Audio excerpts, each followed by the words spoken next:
Hello, everyone, and welcome to our live session today. I will be going, before we begin, over a quick starter presentation to welcome you all and introduce you to our program and the various opportunities that we have if you have, of course, not previously attended one of our live session meetings. Um, we do want to highlight, first of all, that Pre-Health Shadowing is a student-led, minority-led, women-led nonprofit dedicated to helping prospective healthcare professionals gain access to educational resources, no matter their demographic status, abilities, or location. My name is Jesus Alvarez. I am the Chief of Program Planning here at Pre-Health Shadowing, and I want to thank you all for attending this session today. Now, let's get started. Okay, oh, there we go. Just a little PSA, we do have closed captioning for all of our sessions to accommodate all students. This setting is available on the bottom of your Zoom screen, and if you need any assistance enabling the transcript, please direct message one of our team members. We are always looking for ways to be more inclusive and ensure our sessions are accessible to everyone. So please, if you have any recommendations for how we can improve, you can email us at info@prehealthshadowing.com. So, since this is an international program, we want to know, where are you guys Zooming from today? You can drop it in the chat and let us know.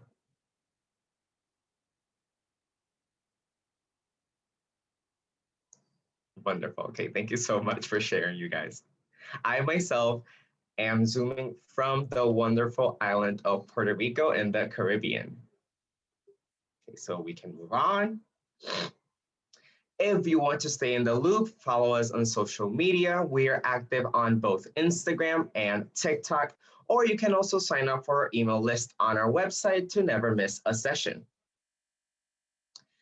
We have some wonderful opportunities for you all as benefits of being part of our program. We have partnered with Kaplan to get our students a 10% discount code that can be used on all Kaplan products, as well as free resources, such as study guides to help you prepare for standardized tests, like the MCAT, the NCLEX, or the PCAT. If you fill out our short survey in the chat, we will sign up for these as well, for free, I might add. We would also like to draw your attention to another amazing program that is Neolith. Neolith is an online mental health platform for students. For pre-health professionals especially, we know the path isn't easy, and that is why we have partnered with Neolith to spread the word and offer free access to their services if you use the link in the chat or enter the code PREHEALTH when signing up. Mask for Masks is another wonderful women-led organization that donates 4 masks for every masks sold. I'm sorry. These go to people in need during the COVID-19 pandemic. For example, those in the homeless community, healthcare workers without their proper equipment, and others who are struggling to stay safe. With our discount code PHS15, you can get 15% off your order. If you buy through this method, Pre-Health Shadowing will also get a 10% of the proceeds, which is amazing because, as I already mentioned, we are a nonprofit that runs solely off of the support of our community. If by any chance you want to play a bigger part in supporting PHS, we would love for you to join our network of student volunteers and team members. You can apply to be a part of our administrative team and lead students in various projects and initiatives with professional outreach, grant writing, and much more. Of course, we understand that as a pre-health student, you may not have the time. So we also offer the opportunity to volunteer asynchronously with tasks that can be done on your own time. We would also love to have you be a part of this program and contribute your unique perspective to us. Also, good news. If you are a high school student and want to get involved, we have started a program called HTP, or High School Training for PHS, which allows you to connect with college pre-health programs, get involved in fundraising for PHS, and organize resources for other high school students that are also interested in medicine through pre-health shadowing. We want to recognize the hard work of all of our students here at PHS. So if you're interested in getting published, you can submit essays, reflections, research papers, and reviews to our editor-in-chief through the link dropped in the chat to have your work on our website. This will look definitely great on CVs, applications, resumes, etc. So do take advantage of it, if you will. Part of our mission at PHS is to promote diversity, and in order to do this, we have launched an initiative to have monthly panels to celebrate different demographics in the field of medicine. Some of these upcoming events include a series on patient experiences, a COVID-19 roundtable, and International Student Forum. If you have a mentor, professor, or professional that has inspired you and you think they could contribute to these conversations, nominate them today using the link that was sent in the chat. If you can, we humbly ask that you donate to our program. As you know, pre-health shadowing is completely student-run, and we are working around the clock to keep this free and accessible to everyone. Unfortunately, Zoom and our website are not free, so any contribution you can give would be greatly appreciated. If you are not financially able, we request you send this link to someone you think can, so we can continue to support those who cannot afford similar opportunities. Throughout this session today, we encourage you to drop any questions you may have for the speaker in the chat, and our team members will be making note of these to be asked in the latter half of the session. I want to remind you all to take good notes as our professional is going over their presentation, as there will be the chance to take a post-shadowing assessment to verify your virtual shadowing hours. More information will be shared about this at the end of the session, so stay tuned. Lastly, if you can, we request you turn your cameras on. This is by no means, I want to highlight, an obligation, as we are respectful of different circumstances. But it does help us feel closer together in a time when socially distancing is mandatory. I appreciate you all for listening. And now I would like to welcome our professional, Dr. Lewis. Thank you so much for joining us today. You may share your screen whenever you are ready.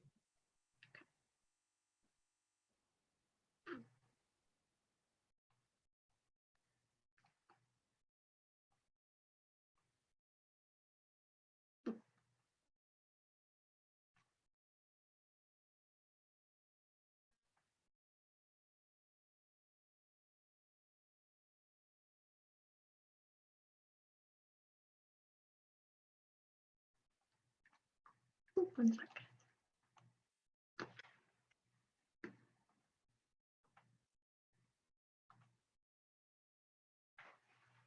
Can you see? Yes. Yes, we can see. Perfect. We don't see your video, so could you turn your video on? Yes.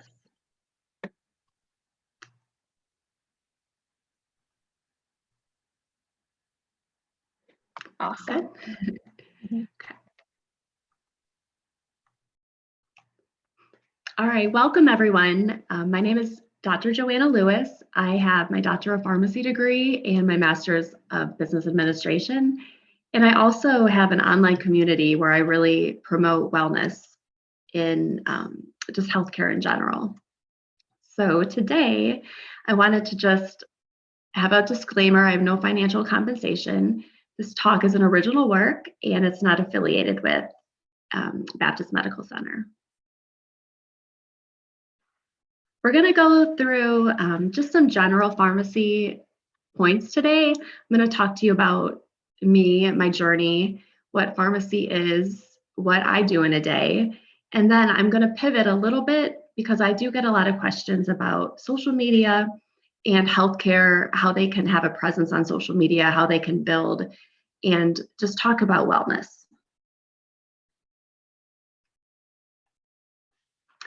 So I grew up in Chicago, which if you're not located in the United States, it is the second largest city in the United States.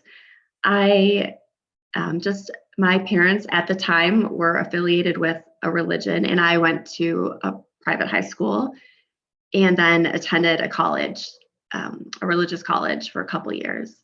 But I ended up transferring to Clemson University my sophomore year. And there I was a health science major. And then I stayed in South Carolina and went to the Medical University of South Carolina in Charleston, which is a beautiful city. That's where I completed my Doctor of Pharmacy degree. And then I, at the same time, did a dual program. And during the summers and each semester, I took one class. I also got my MBA during pharmacy school. So since then, I've worked in a lot of different pharmacy settings. I worked at Walgreens right out of school. When I was a third-year pharmacy student, I met a medical student that I fell in love with, and it was pretty odd.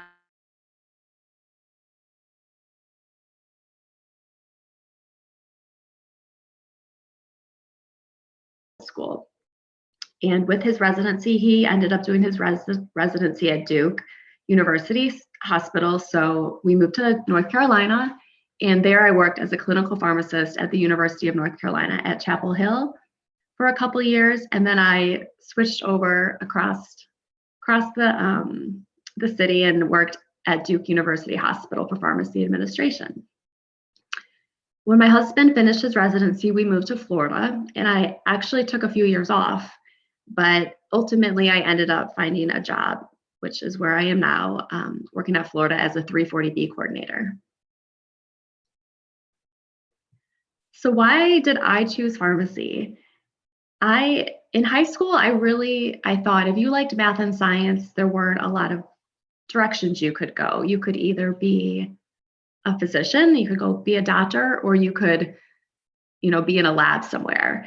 And neither of those really sounded appealing to me. So I didn't have a firm grasp or a firm sense of what I wanted to do when I was in high school. When I was in college, I started shadowing people. I started out in physical therapy because I did want to be in healthcare, but again, I didn't have exposure to a lot of these areas. And I shadowed a physical therapist, and I didn't really completely feel that connection. And I ended up shadowing a pharmacist in a retail setting and then another pharmacist in a hospital setting. And that resonated with me. So I did a little more research. And one of the appealing things to me about pharmacy is there are no blood or needles. And this was before pharmacists became mass immunizers. So at the time, I didn't think I'd have to really deal with that part of healthcare. Also, when I was in college, pharmacy at the time was one of the hot new professions. There was a shortage, and you could really graduate from pharmacy school with a good job and probably your pick of several different jobs. And also there was flexibility. I, wasn't quite sure where I wanted my career to go, but I knew that not only could the hours be flexible, you could work part-time, or you could actually do a lot of different things with pharmacy. You didn't just have to work at the corner drugstore. The other thing I really, really liked is patient interaction. I think I've always had that healing mentality. I've always sort of been a healer, love to talk to people and really find out their needs. And that appealed to me. And then about the same time as I was finishing college, my grandmother got sick, and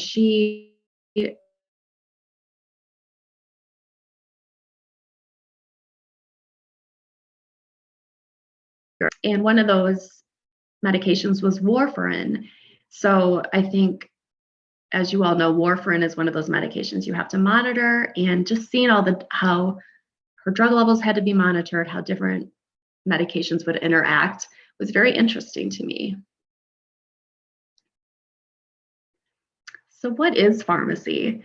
If you look at the history of apothecaries, it goes back to 2400 BC, I think, is the first proof we have of a written prescription, and it was in Mesopotamia.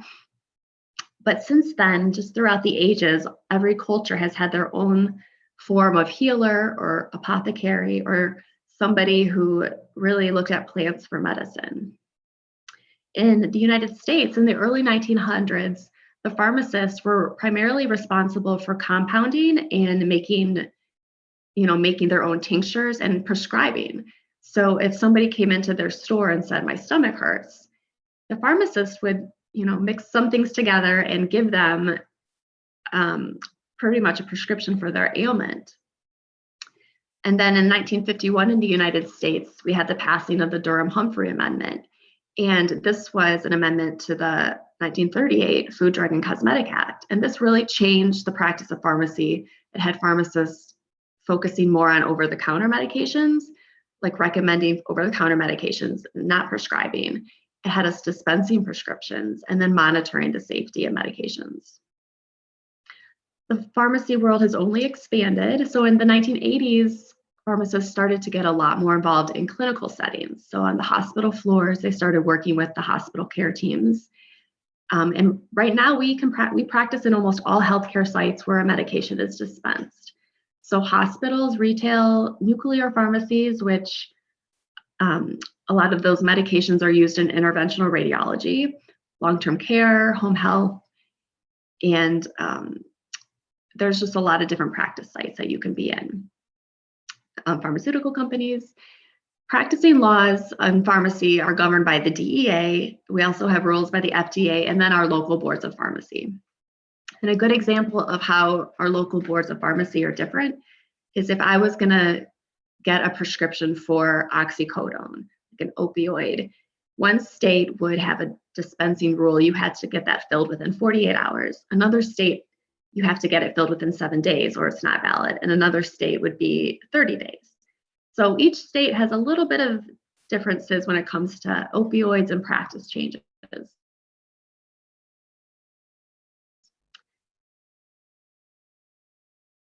And then to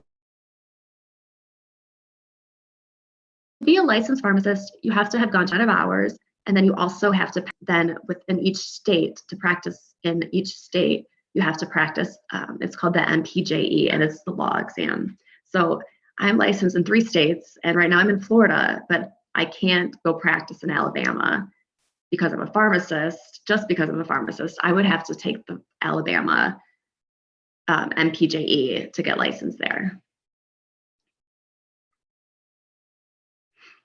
One of the wonderful things to me about pharmacy is, even more so when I graduated, there's just so many different things you can do with the degree. There are medication safety. So most hospitals have a pharmacist who focuses on medication safety. And they're not dealing directly with patients, but they deal a lot with the nurses and the physicians and make sure we're practicing our medication or we're dispensing medication safely. The nurses are administering them safely. The doctors are prescribing them safely. A lot of pharmaceutical companies have research positions that pharmacists fill. Pharmaceutical companies also have what is called a medical science liaison, and that is a little bit different than a pharmaceutical representative, but you're really, like it says, you're like the liaison for a lot of the clinical questions between the doctor and the drug companies. There are some really cool drugs or some really cool jobs at the FDA for pharmacists. There's also what is called a medical information scientist. And this, again, is more of a desk job where a pharmacist can, they do interact with patients for drug companies. If a patient calls about certain side effects, they will kind of be that middleman. There are right now, and because I also have my MBA, I actually work a lot with our finance teams with 340B, which is a governmental drug program.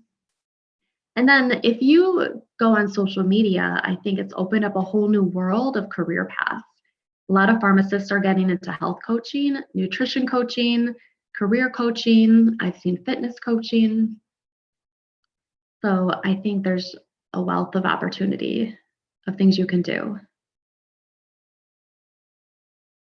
I've worked in several different settings. So I'll briefly go through what a typical day looks like. So when you, as a pharmacist in a retail pharmacy, so if I worked at CVS or Walgreens, I would be taking prescriptions that the doctor called in and filling them for the patients. And I usually, will check their allergies, other drugs they're taking, other conditions they have.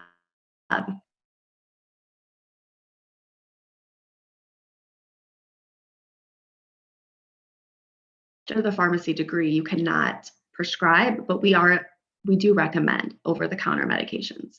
So if someone came in and says, I have really bad allergies, what would you recommend?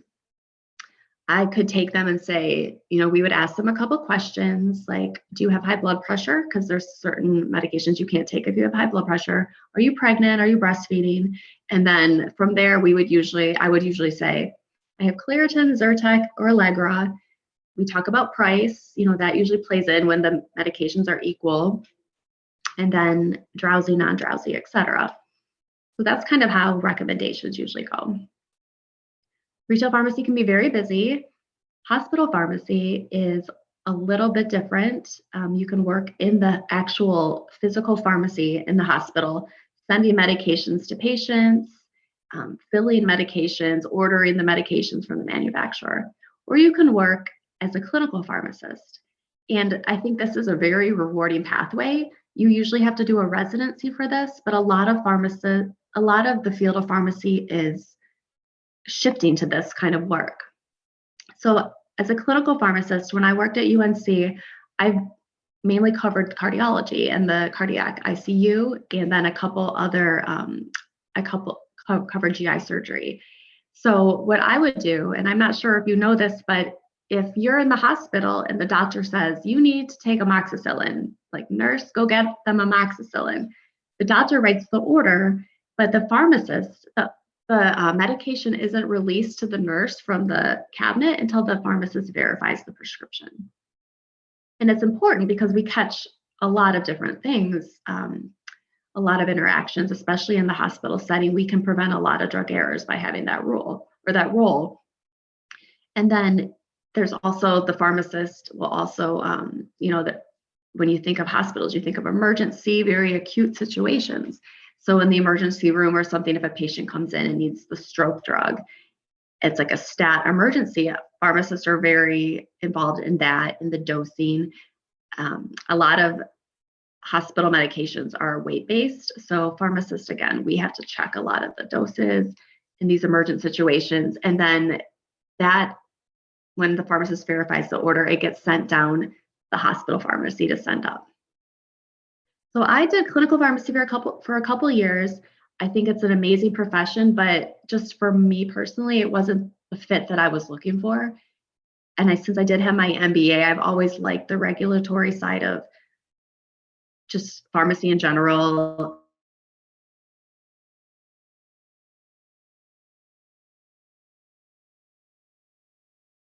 It was different. It was a lot of meetings.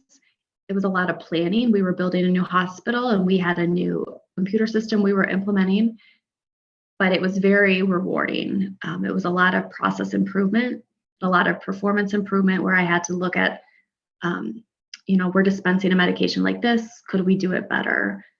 It was a lot of cost savings initiatives. So that's a different route you can take. Usually in hospital administration, you have to do an administrative residency to get a role like that, but not always. So my current role, I work in a program called 340B, and it's a pharmacist. It is more of a day job. I'm not interacting with patients. I'm not filling medications, but I do work a lot with our inventory and our drug purchasing, and I work a lot with revenue cycle. So as you can see, there's a lot of different paths. I want to pivot a little bit to the world that we are in now. So I'm going to kind of go, that's pharmacy. I'm going to kind of talk about how I created the Pharmacist Guide as a social media platform for wellness and pharmacy, and just what I think the role of healthcare in social media should be. So right now, and especially in this day and age of COVID, patients really are looking to social media and Google to find out about health. And that can be a great thing, and that can be a not so great thing, depending on where they're getting their information and what the source is. And as you will find out in healthcare, it's very hard to be black and white, or there's not really a one size fits all. It's very patient specific. Even if you needed to if you had high blood pressure and you needed to take blood pressure medication, there's not one blood pressure medication. There's, 10, 15, 20, and they all kind of work a little differently, do things a little differently, depending on, where you are, what other conditions you have. So that's why I don't think you can find out every answer on Google, obviously. Also, during this day and age, in the pharmacy field, we are pretty saturated right now. And it's important to be able to differentiate yourself from your colleagues. And also, when you're a student or when you're in college trying to get into grad school, it's very important for you to have things that set you apart. I just wanted to give you a few great examples of how I think healthcare professionals they have pretty much made a career out of their social media presence. But Namnan Paleo is a pharmacist by trade.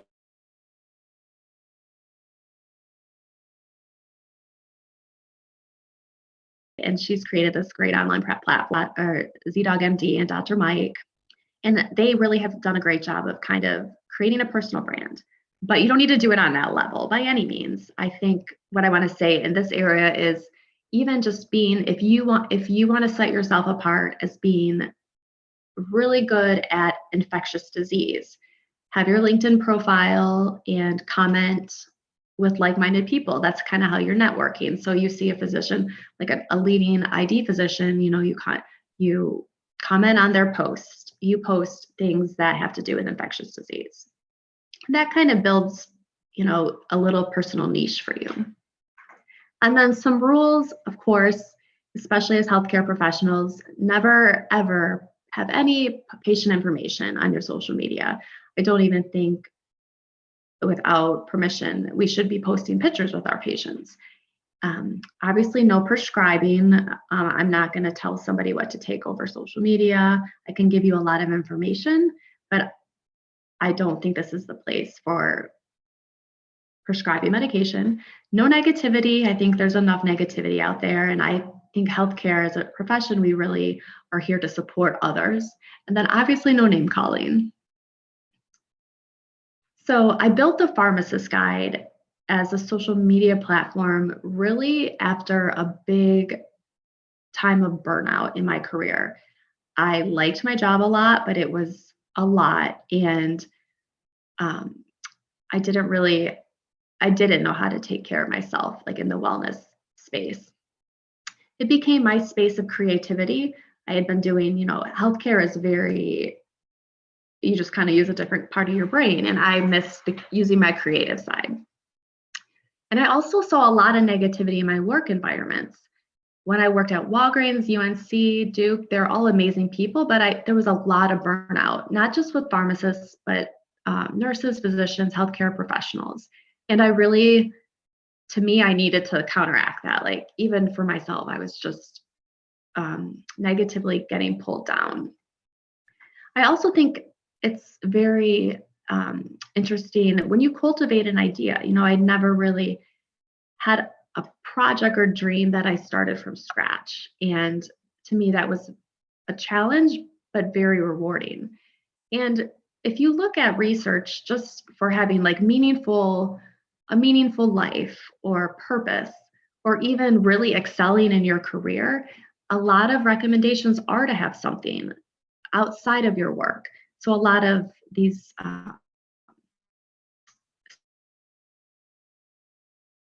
CEOs or people who are just doing great, also they'll be a runner or they'll knit or something, just that kind of creates space outside of their work. You can also do this through volunteering, having a spiritual community, your exercise buddies, or just having, a community anywhere. And then briefly, I want to talk about why am I going towards wellness? And I think this is so important because in healthcare, we take care of everyone, but we're not necessarily prioritizing the time to take care of ourselves. And I think healthcare is an amazing career, but you set yourself up for burnout if you're not taking care of yourself and prioritizing the time that you need. So wellness, the World Health Organization defines it as a state of complete physical, mental, and social well-being, not merely the absence of disease, which I love. It's not you just being complacent, it's you actually working on yourself, exercising, reading, having a community. And then the National Wellness Institute defines it as an evolving process. So for me, really how I'm approaching pharmacy is promoting healthy living, self-care a lot with students, and mental health with our profession, because these are things we are not taught in school, and these are lifelong skills that really are going to set you up to have a successful career. I have a few just tips for wherever you are on your journey if you would like to become a pharmacist, things that you can do along the way. In high school, I think obviously it's pretty important to do well on your placement exam, so your SAT or your ACT. It's also good to start forming connections. You know, maybe your dad has a friend who is a doctor and you could talk to him, or your mom has a friend who's a pharmacist and you can talk to them and just get a little feel for how their day-to-day is. It's also important to explore different career paths. I think there's a lot in high school that it's kind of, for me, the time, like I say, learn about yourself. It's the time to just try everything. You know, you don't have to, if you're unsure, I think it's good to just expose yourself to everything you can. And then community service is always going to be something that, giving back to our communities is always going to be something that is fulfilling to yourself, and also will honestly, in many ways, open doors to yourself that will show you maybe what your path should be. And community service also helps you get into college often. If you're planning on going to a professional school, whether that be pharmacy school, med school, PA school, I think you have to buckle down a little bit and develop those relationships with your mentors, your advisors. It's really good to have good relationships with one or two of your professors and just, volunteer in their lab or something, because those letters of recommendation, I think, are one of the things that really set people apart. In your personal statement, everyone has a different journey. Why are you unique, or why are you a good fit for pharmacy? I think right now a lot of emphasis is on that. And then get involved in an organization and volunteer. Getting involved in an organization is you're not only going to meet really great people, but it's also going to help you in your journey. And then pharmacy school, for some people, pharmacy school, that's it. It's not necessarily like med school where you have med school and then you have to go get a residency. Pharmacy school is getting more competitive, and residencies are becoming more of a must-have or a need-to-have than a nice-to-have. So it's important that you do well on your clinical rotations. Again, letters of recommendation are always one of the big things. I was part of the residency admissions at one of the hospitals I worked at, and letters of recommendations really worked to set people apart. Mentors, and then networking. I think networking, again, no matter how shy you are, just starting small will get you far in whatever career path you want to go. And by starting small, I mean sometimes it's hard to just jump into a relationship or to network. So I think sending someone a quick message like, oh, I liked this article you wrote on weight loss. It was amazing. It really impacted me. That's it. And then, maybe a month later, you can write something else. But then a month after that, you can actually dive into it. Like, I would love to meet you for coffee and ask you about your profession. So that's kind of what I mean by network. And then lastly, and this has really been why I started the Pharmacist Guide, is you need to learn how to manage your stress, because that will help you throughout your life. And I think learning pharmacy for sure was the most stressed I've been in my academic career, just because of the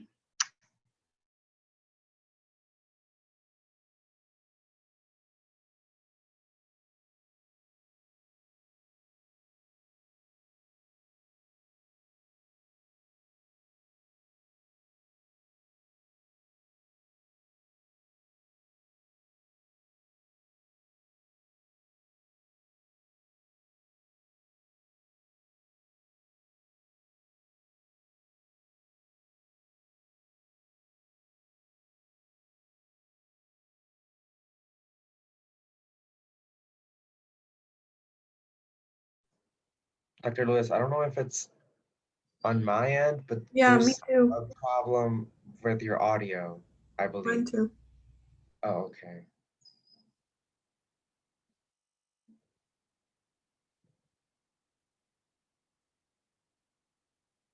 Could you check if your mic is still on?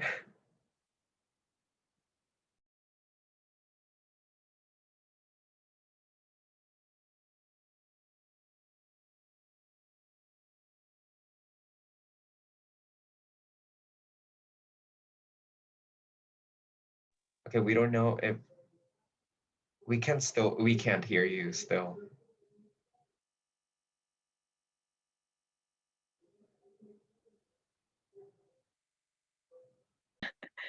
We're so sorry. No, it's probably, I hope, do I need to go back at all or? No, the audio cut out right when you were speaking the end of your journey to pharmacy. So it was Okay. right at the end. You're good.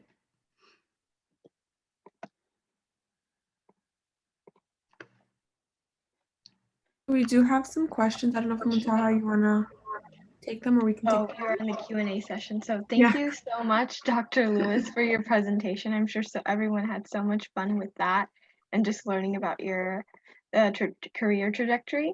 So one of the questions we had from Nikki was, during COVID-19, there are many opportunities that are not being offered. Do you have any recommendations on how to gain experience during these times, specifically in the pharmacy arena? Yes, that's a good question, because a lot of our students, especially at the beginning, had to do virtual rotations. And to me, that's very difficult because I learned by doing, especially during your clinical rotations. I think during that time, they did a lot more presenting in journal clubs. So I would say that was probably how they learned. I'm hoping that the pharmacy schools shifted a lot of that academic part to the early part of COVID, and now they're starting to go on the floors a lot. Because at the end, especially I would say the end of the summer on, our residents were sitting on the floors with pharmacists and learning. But it is challenging. Oh, thank you for that answer. Could you elaborate on the virtual rotations part? So it was usually preceptor dependent, whoever you were assigned with. A lot of each year of residency, you have a drug information rotation, and that one is pretty easy to do virtually because you're really just answering drug information questions in the certain format with all the sources, which is when we learn about in school.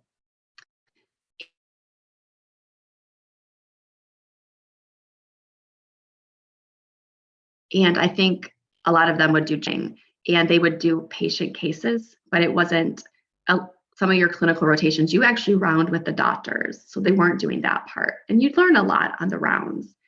So they were doing more real patients that they were working on, but they would be looking up their labs at home and then presenting over Zoom to their preceptor. Awesome. A student had a question regarding the different career paths in pharmacy that you were talking about in your presentation. So they wanted to know more about medication safety and how medication is monitored. So the FDA has this surveillance called phase 4 marketing. And as a consumer, if I take a medication and I have a really bad adverse reaction, I can actually fill out a form. I can have my pharmacist fill out a form. So there's that's like the nationwide level.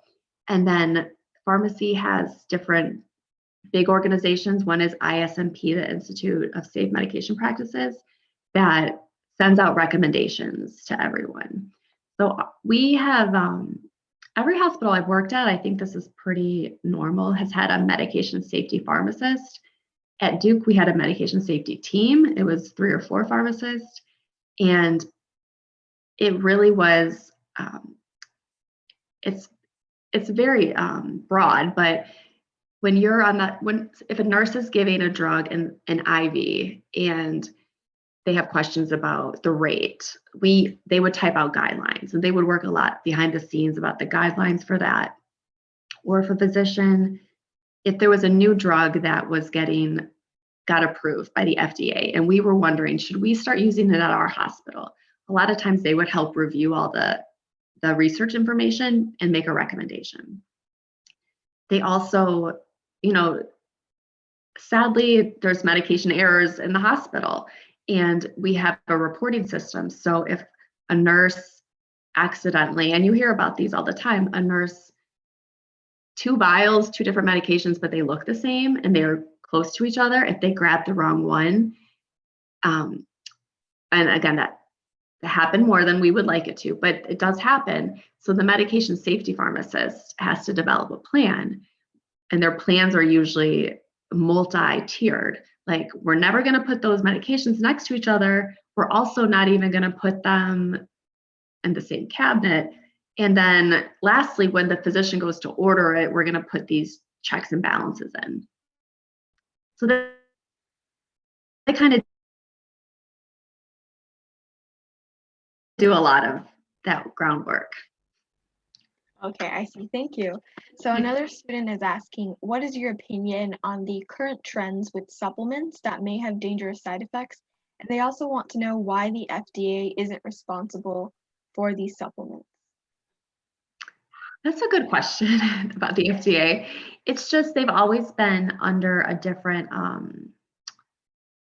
more like under the cosmetic side. Supplements have always been in the cosmetic side, which isn't regulated. It's more, the FDA takes a role in supplements if there's been reports of it being unsafe. Like, that's where they will jump in and remove it from the market. But usually until then, they're pretty hands off. There are some organizations right now who are acting as watchdogs because the FDA doesn't. And I have a love-hate relationship with supplements. Like, in pharmacy school, I had a great professor, but she pretty much drilled it into our heads like they're not ever that great. But there is a place for them. I think social media is getting a little out of hand, because I think a lot of that, I do think a lot of supplements are money makers. Even for some of these physicians, they all have their own supplements. It's not a bad thing, but it's not, I don't know. I think it's very confusing to the consumer. And I just think, yeah, we have to let the patients know that, sometimes they'll have an independent party test a supplement, and only 50% of what they say is in there. So yeah, it's really weird.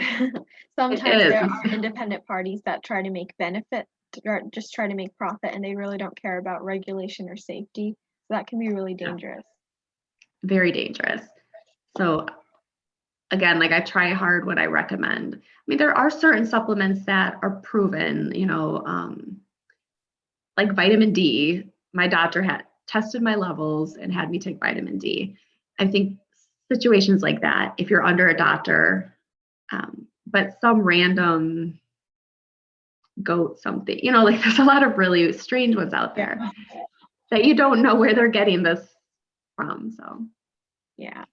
So Lorelai wanted to know about how your experience was jumping right into retail pharmacy, and were you intimidated right out of school, or did you feel prepared?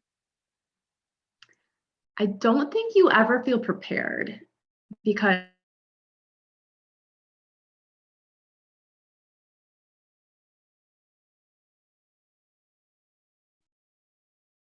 did I freeze? Yeah, just a little bit. I felt prepared in the sense of, I know what these medications do. I have a lot of resources. I knew how to get the information I needed. And I also felt prepared in the sense of, I had interned at Walgreens, so it wasn't like a brand new thing. But being as an intern, anytime I have a question, I could have been like, oh, I asked my pharmacist before I make this recommendation. And when once you're out of school, that's you. There's no one who's double checking your recommendations. So that was just a learning curve. I think it took me going slow, doing extra work on my end, doing a lot of CE and stuff. But I think what I was least prepared for was just like balancing life. But again, that's something I think you kind of find for yourself the first 1 to 3 years out. Awesome, thank you. So another question asks if you had any interesting experiences from your time as a pharmacist. Yes. I mean, most of my experiences were always like really strange questions from the public, or odd, or like pulling up their shirt to show you a rash or something like that. And I have a friends who've had like emergencies where they had to grab EpiPens and stuff, And then in the hospital, it's a little more dire. I think you can make a lot, and I've caught some pretty big errors, but not because they would have got by me. It was more of like, we have really good checks and balances, but I'm trying to think of a specific one. I mean, healthcare in general, when you're dealing with people, you're always going to have like questions you can't anticipate. Definitely. Just to help you out with that, another question was, did you participate in any undergraduate research? And if you did you think it was relevant to pharmacy school, or should students just participate in any research they find interesting that isn't really related to their career? That's a good question. I think if you're wondering, I think you should do the research that's interesting to you, because a lot of times the research process is transfer. The skills are transferable to others. I would say do what's interesting to you. In undergrad, I did not do research. We did have a lot of labs, but I don't think I had like a specific project. I did do a project at my pharmacy school. There was a lot of professors who also did research too, like half and half. So I did some research with one of my professors for a year and a half. It was valuable. It wasn't necessarily what I expected, but it's like good to get exposed to everything. What was your role in the research? Did you have a big role, or were there just some tasks that you had to do? I was like, it was data, a lot of like med charts. I was like collecting all the data for them. Oh. I was kind of that. They definitely included me in some of their analysis, like how they did it. But at that point, I was still just learning. Oh, this was an undergrad, correct? Pharmacy school. Oh, okay. I was thinking that a lot of undergrad students don't really have a big role to play because they don't have much training or skills involved. But I think as you get into graduate school, you just have a bigger role to play, and maybe the researcher would trust you more with a lot of the facts. I guess he thought, yeah, or he thought I knew how to navigate medical charts, but. Nice. So you did mention that there are several different pharmacy career paths.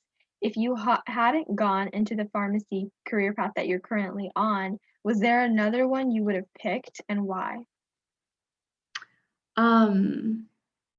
So I did, look at physical therapy, and I'm glad I didn't go that direction just because of the fit for me.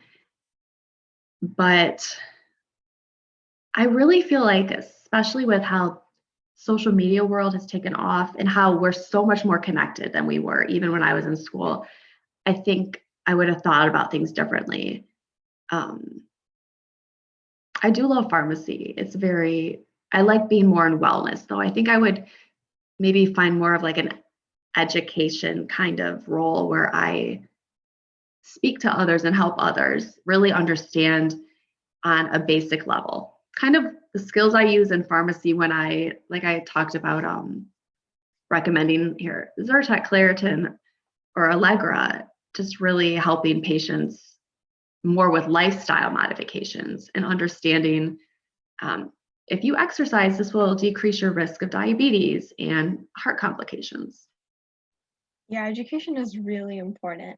Nimasema had a question. She asks, with the ups and downs you had on your journey, what is something you will always be grateful for? And what did you have like a specific thing that just kept you motivated even when you had downtime?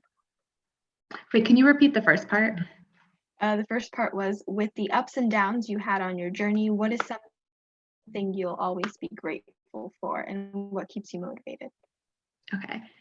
I had an amazing boss at UNC. And I think having someone who, the job I had, my experience didn't quite match it. Like, I was pretty new in my career, and him having the faith in me to give me this role and just him being that encouraging mentor along the way, I will forever be grateful for him.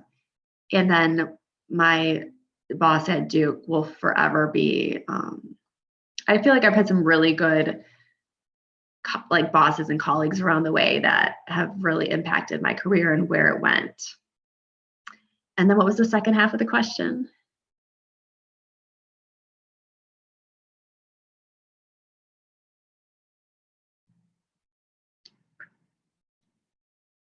Wait, I can't hear you. Did you have anything to be grateful for or motivate you? Oh, to motivate me. I think I've always kind of been pretty self-motivated, and I think that was most of it. In pharmacy school, you don't even really have time to think about downtime. I think you just gotta like have your blinders on and keep going. But nowadays, it's, just circling back to why am I doing this? That motivates me, my family, and just having those grounding foundations. Yeah, it's really important for that because life is just changing everywhere, and having those permanent foundations really keep everyone grounded. So thank you for sharing that. Did you have any thoughts about like what qualities and characteristics that pharmacists should have and why?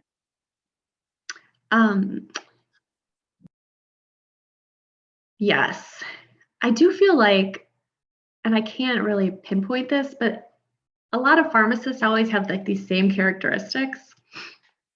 A lot of them are very black and white, like, and it's very process oriented. Like, to be safe in our medication processes, there's not wiggle room. So I think people have to be very detail oriented is the word I'm looking for. Everyone I know is very detail oriented. And the other thing, as far as professionalism, very high emotion situations, people are usually, I feel like internal, like as if I'm a pharmacist, I'm getting yelled at. No, I would never react back. It would be me more of like, understanding where the patient is coming from. So you have to have a lot of empathy, and you also have to be able to understand that these are not personal reactions. This is not someone responding to me personally. They're frustrated with life or their system. And I think communication skills are something that are, it's hard to teach that, but I think learning all of that and being open to just being on that journey is important. Yeah, I think it really does come with experience. Yeah. I've been waiting in line at the pharmacy, and I've seen older people just yelling at like these young pharmacists, and I feel so bad. I guess I bet it happens like so much because people are waiting for their medication. They have to go to their pharmacy. It's like a whole process, and they just get frustrated. Yes, and there's a lot of like insurance guided things. So if their insurance doesn't cover it, people get upset, but there's nothing you can do about it. Yeah, they just like take it out on you. So Asal had a question.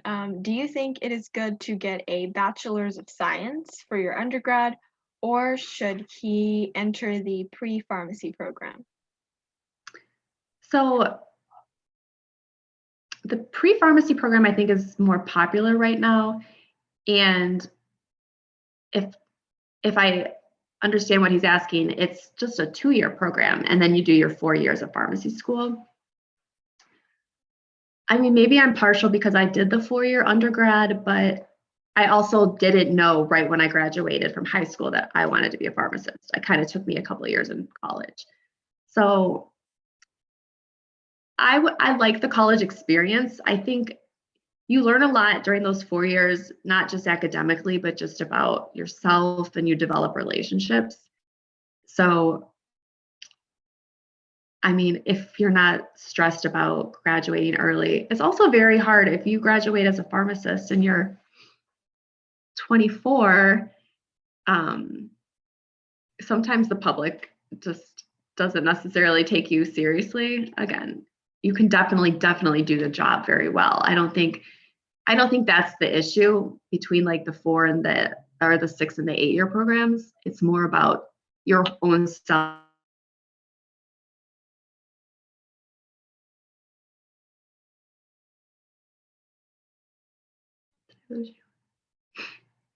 I will say I had at least 3 or 4 in my class who did the pre-pharm, and I mean, they were some of the smartest. So I don't think, and they're very good and very successful. So I don't think it matters.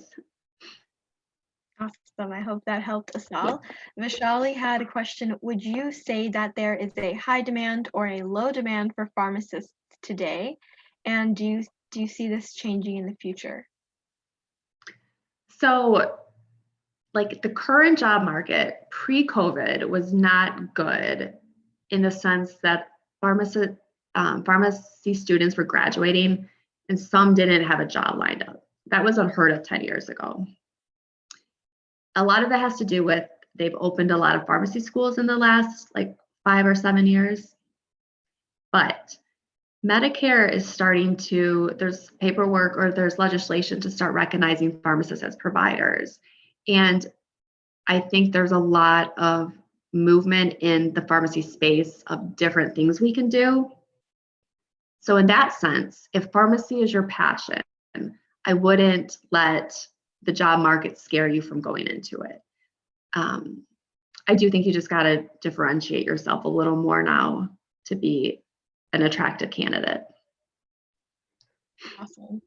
So Asal, from his previous question we asked with the BS, he's asking what BS is related for being a pharmacist, like kind of what major would you think would be appropriate? Okay. Honestly, I think I had a friend who was like an English major. As long as you get your prereqs in during your bachelor degree. I did health science, which kind of switched my last 2 years because I knew what I was going to go into.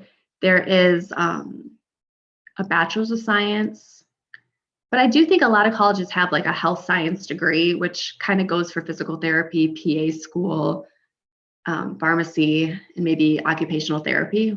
Kind of will set you up for all of that. Does that answer the question? Yes, thank you. Okay. There was another question asking, do you feel that hospital pharmacists are well respected by other medical professionals? Like, do you think their opinion is weighed heavily, or are they not taken as seriously? So I will say the hospitals I've worked at, they have relied heavily on the pharmacist and they were well respected. And those were big academic medical centers, and they had, like a pharmacy school attached to it. I always especially found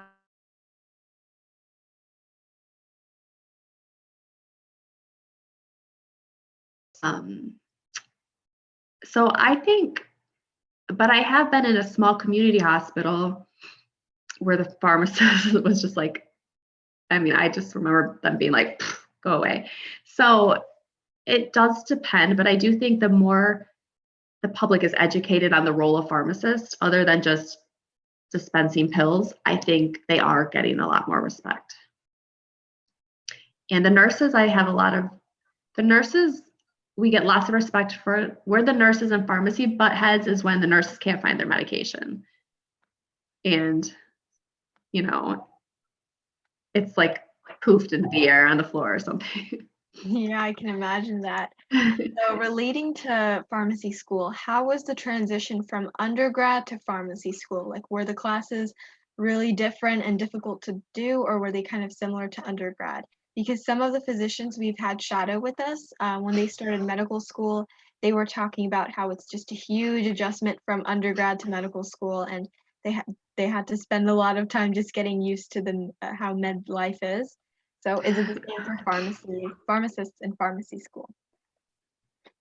I think it's more the volume of information that you are required and to learn in a shorter amount of time. So in college, you'll have a test every, I don't know, 3 weeks or something, and everything is just much closer together. You get through a lot more information quick, you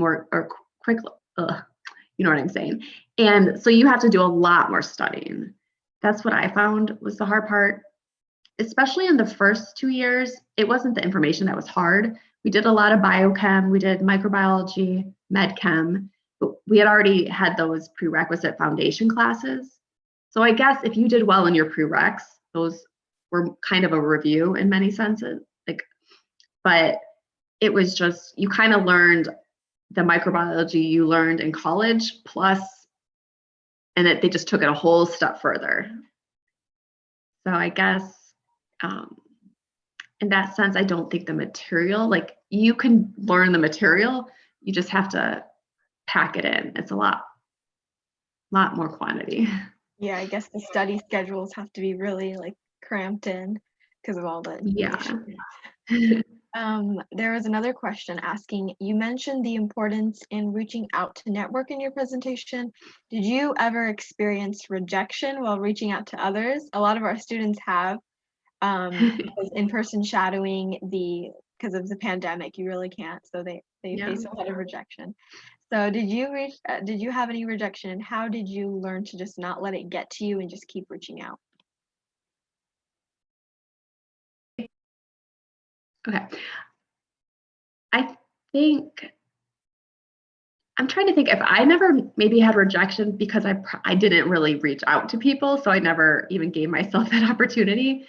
But at least in college, like at that stage, I think there are people that will be very willing to help you and want to help you. Like I love, like to me, this is one of my passions. So I would always say yes to somebody. But some people, it's just either they have too much on their plate or they forget to respond. So I don't think one rejection, even 5 or 10 rejections, say anything about you. I think you just have to find the person that fits for you. Thank you for that answer. So there was another question asking, are there many major differences between state laws, and does it make it difficult to study for different state license exams? That's a great question. There are, in some states, there are very bizarre differences.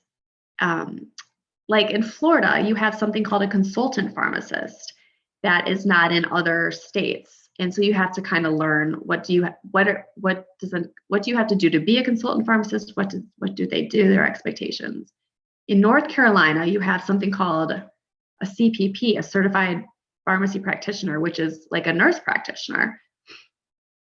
But a lot of states don't have that level of pharmacy practice.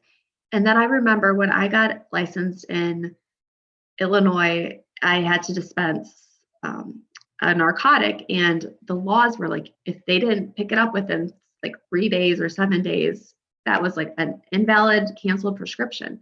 And I went to North Carolina, and it was like a year. Like you have any time within a year. And I think a lot of those laws have been changing just because of the opioid epidemic. But I think the controlled substance law is where states differ the most.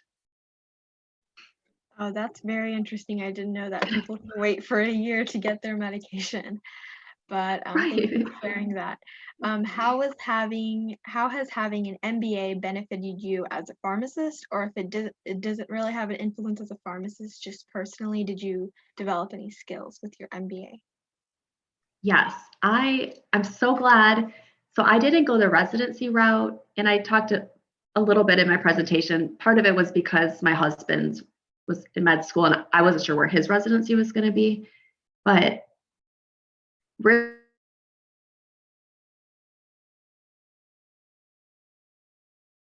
when I look at my interest in what regulatory side, so I've done a lot of performance improvement and management things. And I think I've referred back to my books, and I think the skills I learned there have helped immensely. And that's just for my fit. I don't think every pharmacist has to get an MBA, but I do know a lot of pharmacists who will work in a clinical setting and then they want to work up to a management level. So they will do night school, get their MBA, and usually will get promoted. So there's that route. I do know some MBAs who work for pharmaceutical companies too. Awesome, thank you. Regarding that answer, how did you balance getting your MBA while you were still in pharmacy school? I think, honestly, it was not hard at all. And I think for two reasons. One is it was almost a break because you're learning something completely different. And I really liked that material. And the other reason is you're already in study mode. I think once you're like immersed, it's easier to kind of learn something else. And I guess lastly is there was probably eight or 10 of us in my class who were doing this. So we literally just studied together and we always did our projects together. So it didn't feel like a huge mountain of work. And I will say those tests were way easier than my pharmacy school tests. So it wasn't like I was doing pharmacy school in med school or something. It was just kind of a different learning. Yeah, just a little more calmer, and it definitely helped with your collaborative experience if you had your peers taking it with you as well. Yes, definitely. Yeah, thank you for sharing that insight. We had a question regarding social media. So if you have any skills that you've developed with social media and just talking about that kind of like social media and healthcare. Yes, I think social media has helped me come out of my shell a little bit and just be more comfortable in, it's almost been like my own personal wellness journey. I've learned a lot about healthcare, or about like just those foundational elements like sleep, nutrition, and exercise, and just sharing that with others. It's become a passion. And I think, I guess in that way, I feel like I've grown into a better speaker, a better communicator. And I've also made some good connections, like some really good pharmacists. You know, pharmacy is a big profession. We're all over the country. I've met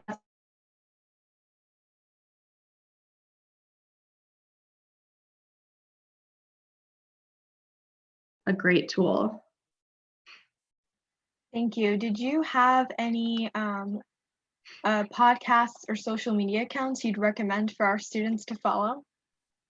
Ooh. Let me see.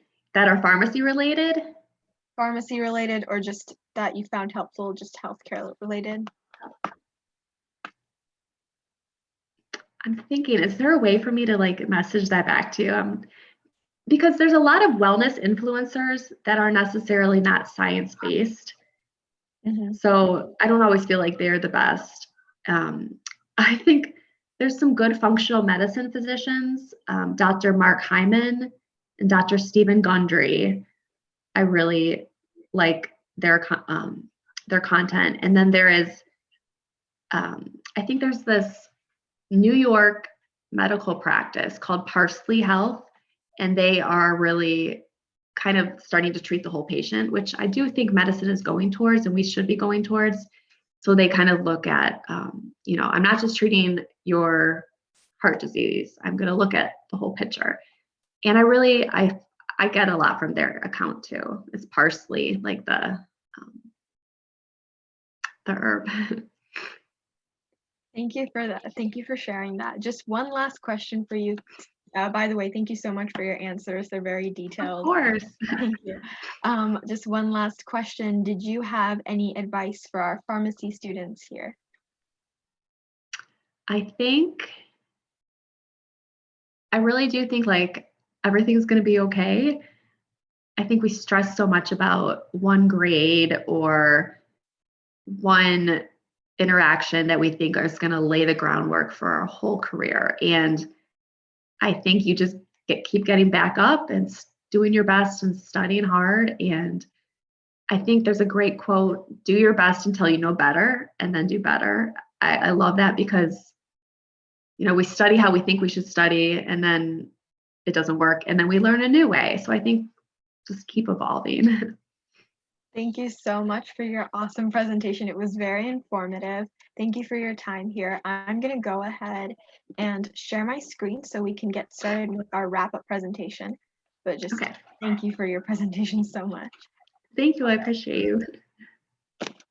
All right, so let me just share my screen. I think we did learn a lot from our wonderful speaker today. So considering this, we would like to encourage everyone to reflect on the session today. 3 questions we like asking is, what brought you to the session today? What are 3 main takeaways you got? And what do you want to learn about? Want to learn more about after this session? Maybe you can write them down in a journal and just reflect on this. This writing or reflection is not required. However, we do encourage you to submit it to our website for publication and recognition of your hard work. You can submit it at www.prehealthshadowing.com/blog submissions. You can also submit articles, reviews, success stories, and reflections on any other live session that you were interested in and just had big takeaways from.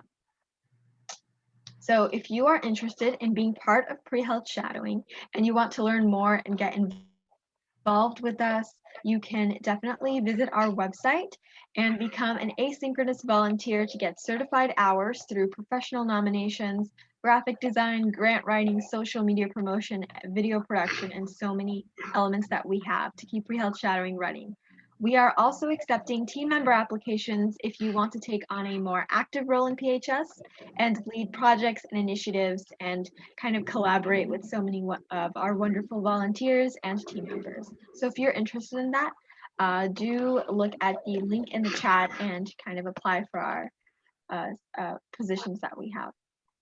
So once again, we are humbly asking that if you're financially able to, that you please consider sending a few dollars to us via Venmo or PayPal. It costs a lot to keep our program up and running and free to all of you. So if you are someone who can afford to, or you know someone who can, please support those who cannot by donating to our organization so everyone can continue to get the education they deserve.